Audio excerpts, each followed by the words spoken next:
Às vezes, o amor chega como uma brisa suave, quase imperceptível, e ainda assim poderoso o suficiente para mover oceanos dentro do peito humano. Ela acreditava no amor puro. Acreditava na simplicidade dos gestos, no toque suave das mãos, no silêncio confortável entre duas almas que se reconhecem. Ela acreditava que amar era escolher alguém não pela riqueza, não pela aparência, não pelo nome que carrega, mas pela maneira como o coração se aquece quando aquela pessoa está por perto. Mas o mundo não é gentil com os puros.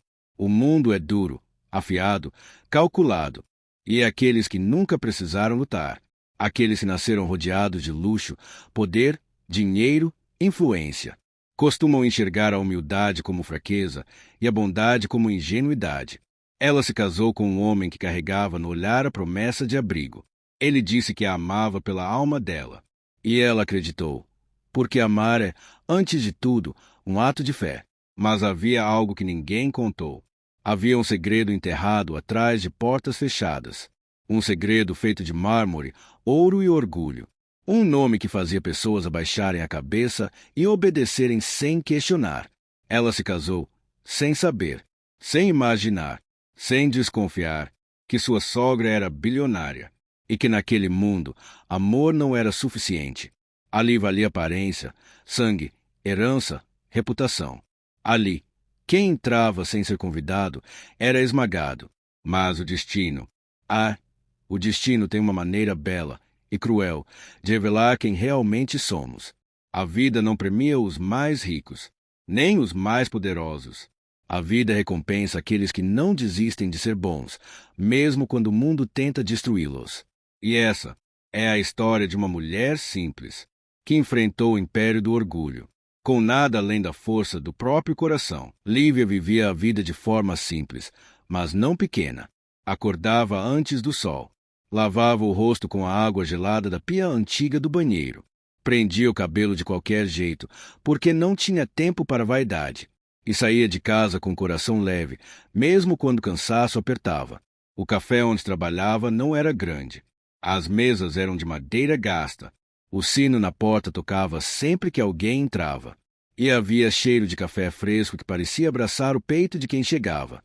As pessoas diziam que aquela cafeteria tinha alma. Mas a verdade era outra. Quem tinha alma era ela. Lívia dava bom dia olhando nos olhos. Ouvia histórias de clientes como se fossem romances épicos. Sabia quando alguém estava triste só pela forma como segurava a xícara. E foi ali, exatamente ali, que Daniel entrou pela primeira vez. Ele parecia comum, simples, calmo, mas o destino nunca apresenta milagres como milagres. Ele os disfarça de rotina. Daniel sentou-se na mesa do canto. Olhou pela janela por alguns instantes e depois olhou para ela, como quem encontra um ponto de descanso depois de anos de tempestade. Um cappuccino, por favor. A voz dele era serena, mas havia um cansaço profundo escondido nela. Lívia sorriu. Não um sorriso treinado, mas um sorriso que dizia: "Eu vejo você."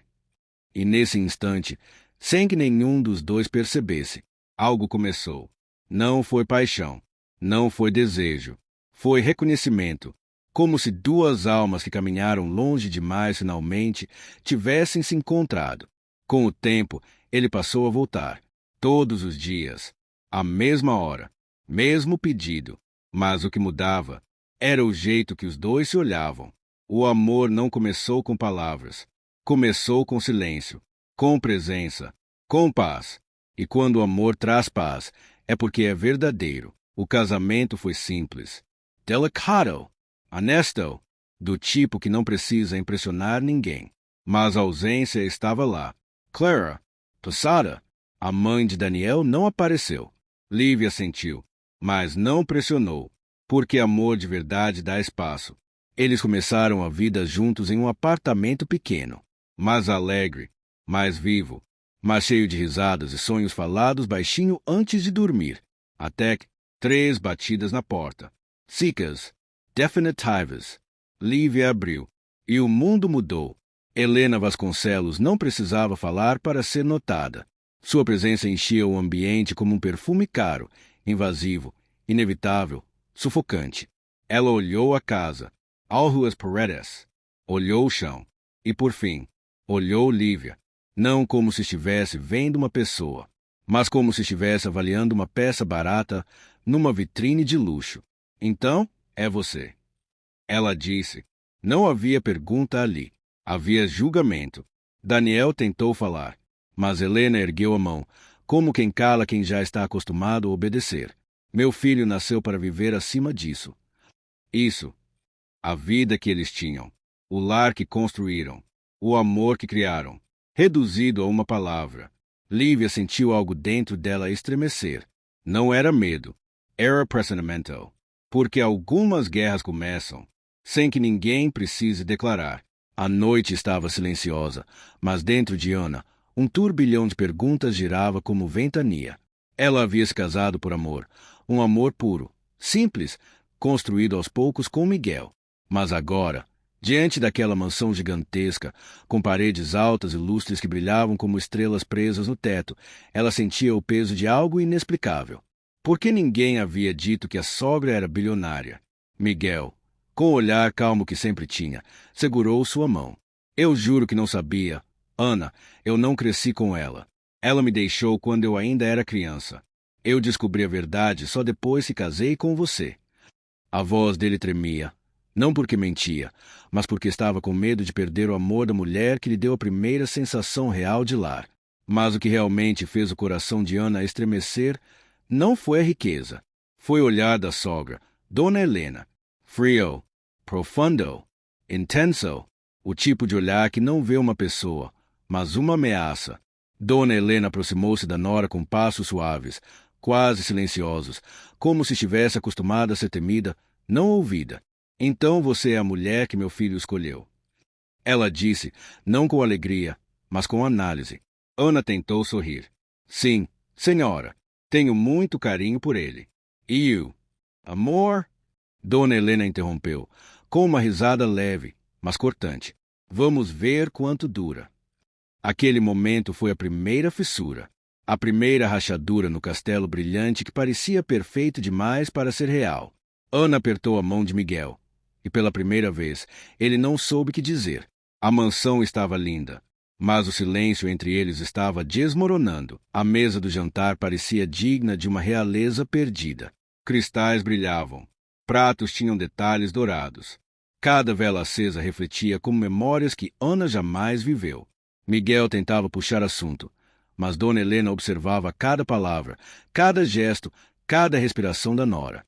Então, Ana, começou a sogra, calmamente, qual é a sua função antes de entrar na minha família? Não sonhos, não história, não o que te faz feliz, mas função, como se Ana fosse uma peça de algum tabuleiro. Ana respirou fundo. Eu trabalhava como atendente em uma cafeteria. Ganhava pouco, mas... Então foi conveniente casar com meu filho, imagino. Miguel reagiu. Finalmente. Mãe, chega. Você não sabe o que está dizendo. Ana é a única pessoa que nunca quis nada de mim.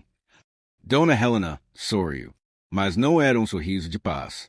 Era o sorriso de alguém que acabou de encontrar uma fraqueza para explorar. Veremos, meu filho. Veremos. A faca cortou a carne no prato.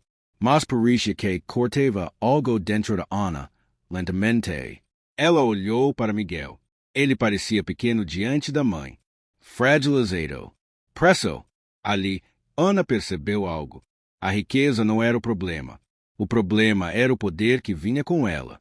O poder de quebrar legos, de dividir corações, de transformar amor em território de guerra. E naquela mesa silenciosa, onde ninguém falava de sentimentos, Ana tomou uma decisão silenciosa, mas profunda. Eu não vou deixar ela destruir o que construí com ele. A guerra não tinha sido declarada em palavras, mas ela havia começado, e ninguém percebeu, exceto a própria Helena, que sorriu pela segunda vez naquela noite. Os dias passaram, lentos, pesados, como se o tempo tivesse esquecido daquela casa. Ana tentou ser gentil, paciente, compreensiva. Mas cada gesto dela era observado, julgado, meditado. A mansão não era um lar, era um palco, e todos ali usavam máscaras. Certa manhã, Ana acordou mais cedo. Miguel estava dormindo, com aquele semblante cansado de quem vive preso entre duas vidas. Ana caminhou pela casa silenciosa, como se estivesse explorando um território desconhecido. Foi então que ela viu uma porta entreaberta no fim de um corredor que nunca havia notado. O quarto era iluminado por um feixe suave de luz. E nas paredes, dezenas de fotografias. Fotografias de Miguel, não homem, mas menino, pequeno, sozinho, sentado em escadas frias, em aniversário sem vela, em praias sem risos. E em todas as imagens, Dona Helena estava presente, mas nunca tocando o filho, nunca o abraçando, nunca olhando para ele. Uma mãe de aparência perfeita, mas vazia por dentro. Ana sentiu o corpo gelar. Não era desprezo. Era algopire, indiferença. Então ela ouviu a voz atrás de si. Ele sempre foi sensível demais. Ana se virou. Dona Helena estava parada na porta, sem expressão. Ele me esperava. Ele acreditava que eu voltaria, disse Ana, tentando controlar a emoção. Helena respirou fundo, mas sua voz era firme. A sensibilidade enfraquece. O mundo não perdoa os fracos. Eu o deixei para que ele aprendesse a sobreviver. Ana deu um passo à frente. Não, senhora, ele aprendeu a sofrer. E agora a senhora está tentando ensinar isso a mim. O silêncio pesou como pedra. Eu não quero a sua riqueza. Ana continuou. Eu quero o homem que aprendeu a amar apesar de tudo. E isso foi algo que a senhora não ensinou a ele. Foi a primeira vez que alguém falava com Helena sem medo. E pela primeira vez, Helena não teve resposta. Naquela noite, o jantar não foi um campo de batalha silencioso. Foi uma revelação. Helena sentou-se à mesa com uma postura diferente, não de poder, mas de peso. Um peso que ela carregava há anos. Miguel percebeu. Mãe, o que está acontecendo? Helena olhou para o filho, e pela primeira vez, seus olhos não estavam frios. Eles estavam cheios. Pesados. Humano demais. Eu falhei com você. Ela disse, a voz quase desmoronando. Miguel parou. Ana permaneceu em silêncio. O mundo parecia ter parado junto. Eu passei a vida acreditando que o amor enfraquecia. E por isso eu te deixei. Por isso eu tentei afastar sua esposa. Eu achei que ela quebraria você. Ela olhou para Ana, mas ela te fortaleceu. Miguel segurou a mão de Ana e dessa vez não soltou. Helena respirou fundo, como alguém que leva anos para admitir algo simples. Se quiserem dividir esta casa comigo, não será por obrigação. Será por amor. O silêncio que se seguiu não era pesado. Era leave. Novo. Um recomeço. Ana sorriu, com lágrimas presas nos cílios. Miguel chorou, porque finalmente tinha uma mãe que o enxergava. E Helena finalmente entendeu. Riqueza é inútil quando o coração está vazio. Mas amor, quando é verdadeiro, transforma até parede de mármore em um lar vivo. Amor não se compra com herança. Amor se constrói em gestos, cuidado e coragem. E quando duas pessoas se escolhem de verdade, nem mesmo o mundo inteiro de medo consegue separá-las.